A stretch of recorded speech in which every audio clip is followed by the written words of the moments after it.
Hello everyone and welcome to another episode of Data Drift. And in today's episode, we are going to learn about your first Kaggle competition. The reason being that through Kaggle competition, it's easier to learn different concepts in machine learning.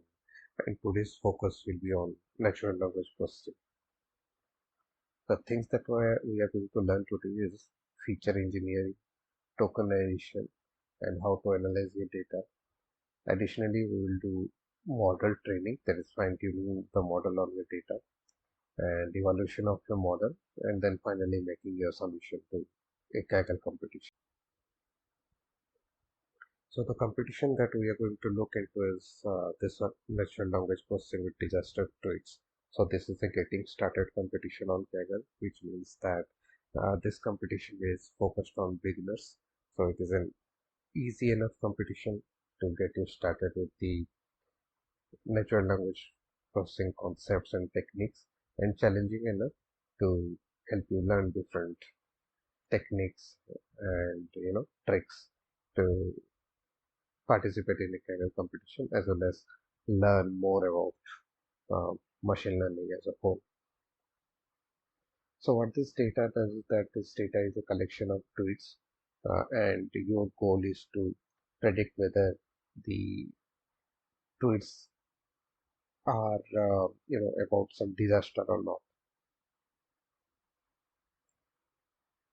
So let us explore the data a bit.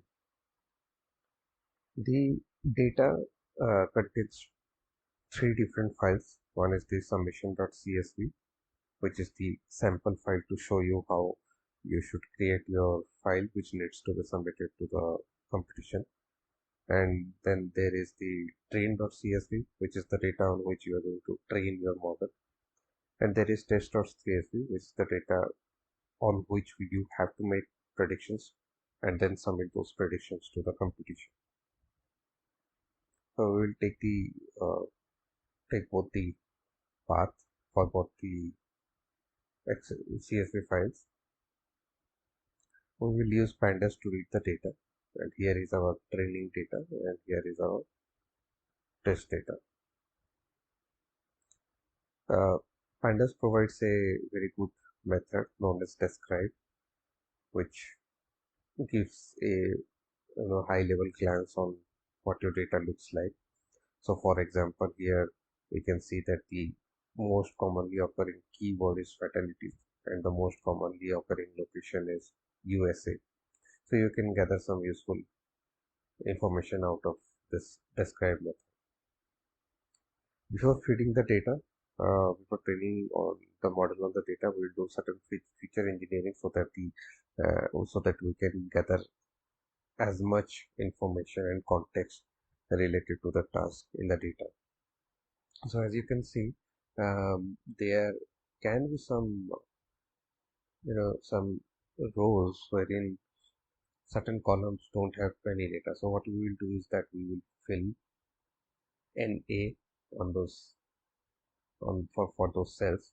So it is a good practice not to discard the empty rows, because that way you might lose some crucial information. So you can use some other strategies to take care of this empty empty rows. But here I have chosen to fill NA over there. This might not be the best strategy, but for the sake of this tutorial, we are going to do that, and do respond in the comments if you have found a better strategy that improves the performance of the model.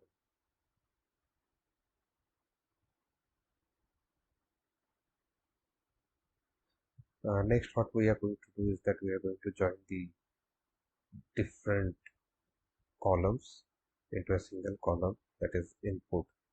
The reason for that is that the location and the keyword might be having some information through which the model can better understand our text or get better understand the tweet. So in pandas, you can use the plus operator to join different columns together. So here we have created a new column altogether, which contains the joined text. Since we are working with Hugging Face models and Hugging Face library, so we are going to convert our data frame into a dataset object. Dataset is a kind of data frame object provided by Hugging Face. So converting your pandas data frame into a Hugging Face dataset makes it easier to integrate it uh, properly with the Hugging Face APIs.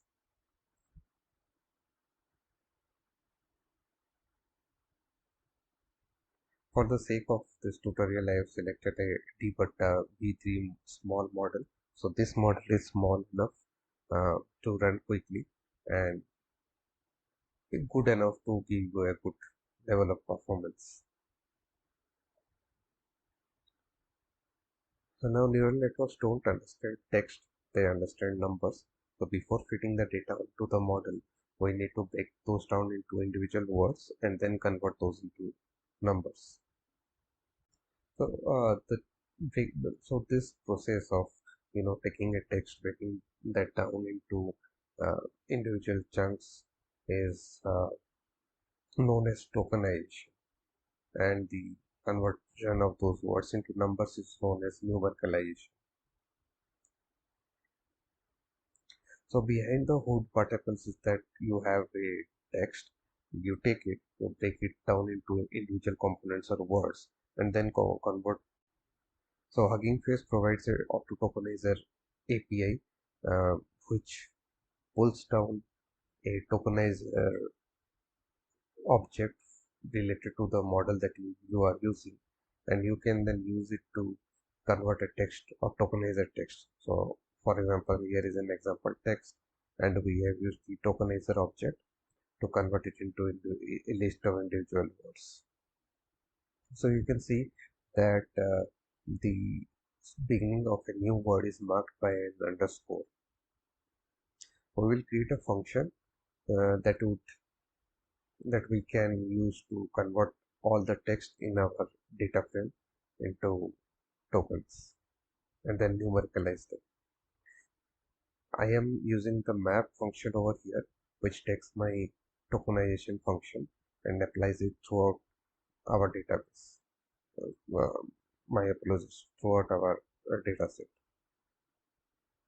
So here you can see after tokenization, it has added a new column input IDs to our dataset. Now these input IDs, what are these actually?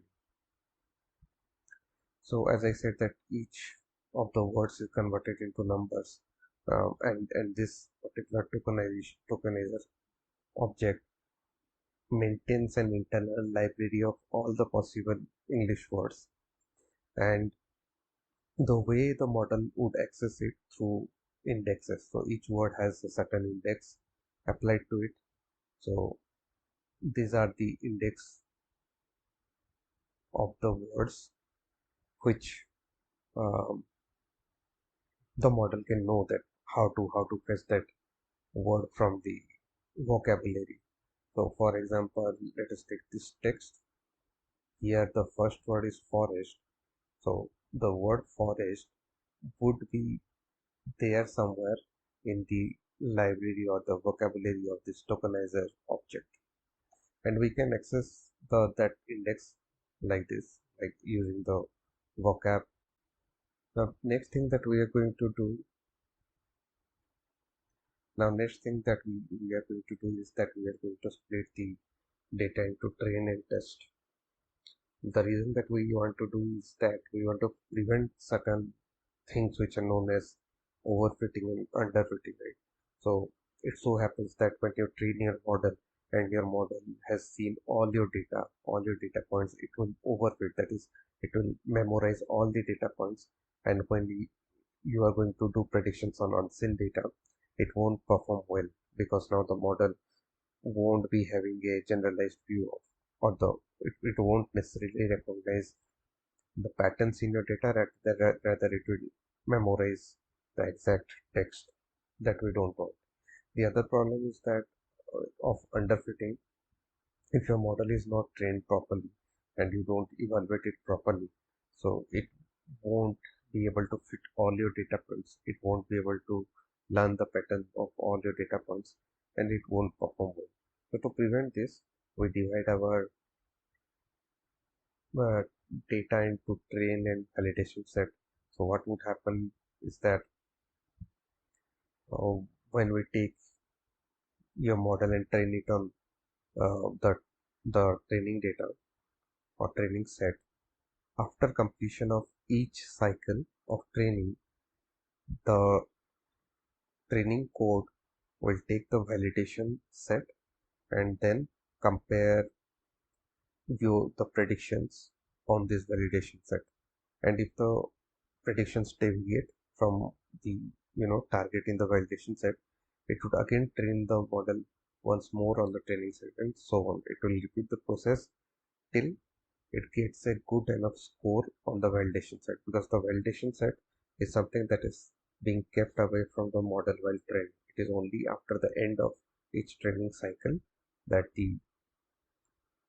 uh, the model is allowed to do prediction on the validation set, and then a scoring is done. So what we will do here is that we will reserve 25% of our training data and use that as a validation set. Now, for you in real world use cases, you should always try to look into your data and then decide how to split your data into training and validation set. Because the way that I have done here is that I have straight away taken a random 25% of the training data and made it into a validation set. But this is not recommended, because sometimes the data is very ambiguous, and just taking out a random subset from your training data would take away certain useful information from the training set and put that only in the validation set. So now the training and validation set would become imbalanced. All the Kaggle competitions describe the kind of evaluation metric that they are going to use. And if you go to the competition page, we find that it is using F1 score. Now, F1 score is on a very high level, it is a combination of the total predictions done by the model and the total correct predictions done by the model, right? So that is the evaluation metrics that this competition is using.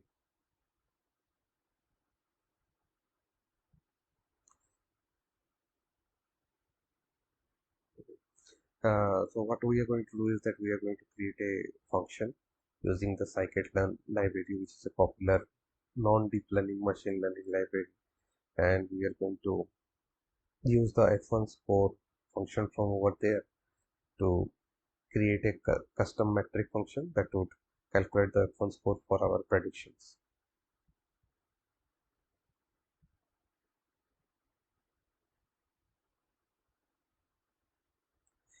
Before starting the training, what we are going to do is that we are going to decide on the amount of the batch size that we are going to use, the number of cycles that we are going to train our model on, and the learning rate. Now, batch size is something like we are saying that okay, pass 128 text at a time to the model, train it, then pass the other 128 set of text. Epochs are the number of cycles that you want your model to go through your data. And the most important hyperparameter here is the learning rate, because a bad learning rate would affect the performance of your model. So here I have a link in the notebook to a very good learning resource, that is from the Fast AI deep learning course. Here you can learn about what a learning rate is and the importance of learning. Hugging Face provides a trainer object that you can use to train your model, and a training arguments object wherein Hugging Face requires you to set all your hyperparameters like the batch size, epochs, and learning. So we will do that here, and then we will construct the trainer object and pass all our arguments, and then our compute matrix function which will compute the F1 score, and then we will start training. So let me run this notebook so that the training starts. Okay, so our training has started here. So meanwhile, let me go back to the topic of fine tuning the model. Now see, the model that we are going to use here has already been trained on huge amount of English language text. So it knows the pattern of the English language. What we are trying to do here is that this particular model is not aware of the tweet data that we are going to use as a data set in our competition for this particular competition. So we will take the trained model and then retrain it, which is otherwise known as fine tuning, on our tweet data so that it understands the current data for this current task. So that is known as fine tuning. Okay, now we see that the F1 score has increased uh, in the last epoch as compared to the first one. So let us do the prediction on the test data and then submit our predictions. Now I've already explained that the Kaggle competition also provides an unseen set of data which is known as the test data. So we will do all the transformations like concatenating the keyword and location columns together with the text column as we did before with the trained data, and we will convert it into data set and map our tokenization function to tokenize the text. And then we will use the trainer object to do the predictions on our test data, and here are the predictions, and then we will convert, then we will take the predictions and create a submission.csv file. Now what we are going to do is that we will submit this same CSV file onto the competition. So the way to do is that to go to the competition, do a submit prediction, and then you can see a notebook tab over here. Go there, select the notebook tab which you want to, wherever you have made your predictions, and click on submit. So what it will do is that it will, after a while, it will calculate your uh, scoring. So you can go to the leaderboard over here and see where you stand. Okay, so, and you can also see the top scores over here, and you can also see the predictions that were, that the scoring that was done by you. So it gives you an understanding about how your model is performing, where you stand amongst all these top scorers, and then you can go back to your code and then tweak it, tweak your model, tweak your data to get a better score next time.